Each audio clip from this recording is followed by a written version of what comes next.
Assalamualaikum warahmatullahi wabarakatuh. Hai teman-teman, kali ini materi pertama adalah pengantar smart farming berbasis Internet of Things atau IoT.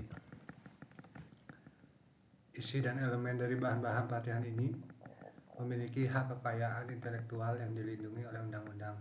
Dilarang menggunakan, berubah, memperbanyak, ataupun mendistribusikan video ini ataupun bahan ini untuk tujuan komersil. Sebelum kita mulai di pembahasan inti yaitu tentang smart farming, alangkah lebih baiknya kita mengetahui terlebih dahulu tentang evolusi industri di bidang pertanian.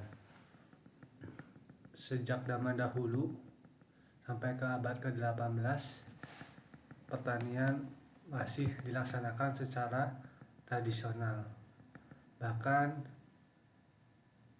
sifatnya yang nomaden atau berpindah-pindah tempat. Dari abad 18 ini hingga ke 19 masih dijalankan secara tradisional. Lalu abad 19 pertanian sudah mulai memasuki teknologi yang sederhana ya. Lalu abad 20 ini sudah mulai menggunakan mesin dan elektronik dan dibantu dengan elektronik atau listrik atau mesin ya. Dan akhirnya di abad 21 produksi pertanian dibantu dengan internet atau dikenal dengan Internet of Things. Revolusi industri 4.0 di bidang pertanian ini salah satunya adalah Internet of Things. Kenapa? Karena dianggap sebagai suatu sistem di mana berbagai things atau barang pertanian terhubung sedemikian rupa sehingga mereka dapat berinteraksi secara cerdas satu sama lain dan tentu saja dapat terhubung dengan manusia. Nah, sejarah Internet of Things ini sebenarnya sudah dimulai ya dari tahun 80-an ya di mesin Coca-Cola waktu itu di MIT ya. Tetapi di sini kita kaitkan dengan bidang pertanian di mana sudah mulai ada, yaitu di tahun 2002, di mana di sini RFID ini sudah ada di kopi ya, kopi otomatis sebagai aplikasi IoT pertama. Hasilnya berkembang hingga tahun 2014 sampai 2016 produk IoT ini tersedia di pasar, mulai dari microcontroller, sensor, aktuator dan sebagainya. Saat ini ya berbagai macam tipe-tipe dari microcontroller, sensor maupun aktuator itu tersedia ya di toko online di Indonesia juga ada ya, dan di luar negeri. Nah, selanjutnya adalah perkembangan teknologi IoT. Ini pada tahun 80-an itu sudah mulai dikenal dengan penggunaan telepon ataupun SMS ya. Lalu kemudian berlanjut tahun 90-an itu kenal dengan Internet of Contents atau protokol WWW, HTTP WWW seperti itu. Lalu selanjutnya adalah Internet of Service yang sederhana. Lalu Internet of People, social web seperti ya zaman sekarang Facebook, Instagram ataupun Twitter dan sebagainya. Dan selanjutnya berkembang yaitu Internet of Things.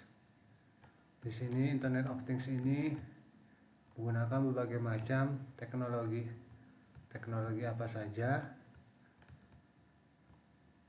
Ya, yaitu mesin to mesin. Di sini maksudnya adalah komunikasi mesin to mesin mengacu pada komunikasi antar mesin yang dilakukan dengan menggunakan suatu jalur tertentu. Dalam IoT jalur yang digunakan adalah internet seperti itu. Lalu di sini seperti M2M atau mesin to mesin ini menggunakan sensor terdapat pada mesin lalu dikirim dan bentuk data melalui jaringan. Selanjutnya di teknologi IoT ini ada Web of Things. Web of Things ini maksudnya adalah berbagai alat ya, berbagai alat atau perangkat pintar untuk berkomunikasi dan berbagi informasi melalui website, sehingga banyak perangkat elektronik dapat dimonitoring dan dikendalikan melalui website. IoT ini memungkinkan ya service yang diberikan dengan adanya informasi atau data seperti machine learning atau big data ya. Next. Nah, ini prediksi potensi IoT. Di seluruh dunia diperkirakan 75,40 miliar perangkat IoT terhubung pada tahun 2025. Di sini menunjukkan bahwa ada potensi besar untuk pengembangan IoT, khususnya di sektor pertanian. Nah, bagaimana dengan potensi IoT di bidang pertanian? Nah, ini diperkirakan ya di tahun 2030 ini sekitar 250 sampai 520 miliar teknologi IoT ini digunakan di seluruh dunia di bidang pertanian. Lalu bagaimana dengan potensi di Indonesia? Nah, karena penduduk Indonesia ini ada 270 juta kurang lebih, ada 400 juta perangkat yang terhubung saat ini. Nah, di tahun 2025 ini diperkirakan pangsa pasar IoT di Indonesia yaitu 1.620 triliun rupiah. Nah, kontribusinya ada di aplikasi, termasuk di sektor pertanian ya, platform, device, network, dan lain-lain. Nah, lalu apa sih keuntungan smart farming berbasis IoT? Yang pertama adalah penggunaan perangkat canggih, karena menggunakan berbagai macam sensor, aktuator, hingga perangkat mobile ya. Ini akan memudahkan pekerjaan di bidang pertanian sehari-hari. Yang kedua, ini mengurangi biaya operasional. Otomatis ya, ketika IoT sudah bekerja, maka penggunaan tenaga manusia itu semakin berkurang. Yang ketiga, ini mengumpulkan data. Smart farming yang berbasis IoT ini pada akhirnya bisa mengumpulkan data seperti itu. Lalu yang terakhir adalah mencapai kepuasan pelanggan. Maksudnya di sini teknologi ini juga harus memperhatikan kebutuhan pelanggan sehingga pelanggan menjadi puas seperti itu. Nah, di arsitektur Internet of Things ini, di sini arsitektur menggambarkan lembar-lembar kerja komponen yang terkait, bisa juga fungsi dan pengaturan ataupun prosedur operasional dari data yang digunakan. Banyak pendapat mengenai arsitektur Internet of Things ini. Ada yang mengatakan 3 layer, 4 layer, 5 layer, hingga 7 layer. Nah, di sini kita menggunakan 7 layer. Apa saja arsitektur 7 layer ini? Yang pertama adalah things atau barang. Maksudnya di sini adalah Internet of Things membutuhkan barang ya. Barang yang diperlukan sebagai sensor ataupun aktuator ataupun perangkat pintar. Lalu yang kedua, connectivity. Di sini Internet of Things juga membutuhkan internet ya, yang jelas internet yang baik ya, yang lancar itu. Di sini layar konektivitas ini bertanggung jawab untuk transmisi data tepat waktu dan di dalam dan di antara smart things atau barang-barang pintar itu dan di seluruh jaringan yang berbeda. Ya, kita tahu kalau menggunakan teknologi internet bisa dibantu router ataupun Dragino atau LoRa untuk daerah terpencil. Lalu yang ketiga adalah edge computing. Ini bertanggung jawab layer ini ya atas konversi aliran data jaringan yang heterogen menjadi informasi yang sesuai dalam hal penyimpanan dan analisis. Yang keempat ini data accumulation. Ini maksudnya adalah data bergerak pada disk ya atau disket yang dilakukan pada layer ini. Dengan kata lain, data berbasis peristiwa diubah menjadi data berbasis query atau angka-angka untuk diproses. Lalu data abstraction maksudnya adalah data ini terkait dengan rendering dan penyimpanan data sedemikian rupa. Lalu yang keenam adalah aplikasi. Tugas dari layer ini yang keenam ini adalah mempertimbangkan persyaratan aplikasi, yaitu ya terkait dengan interpretasi data dari layer 5, yaitu data abstraction. Di sini data ini masuk, diproses, lalu juga disimpan, dan outputnya adalah berupa informasi. Yang terakhir adalah people collaboration dan processing layer. Di sini maksudnya orang yang berbeda dengan tujuan yang berbeda dapat menggunakan aplikasi yang sama. Nah, ini bagi developer ini menjadi tantangan ya.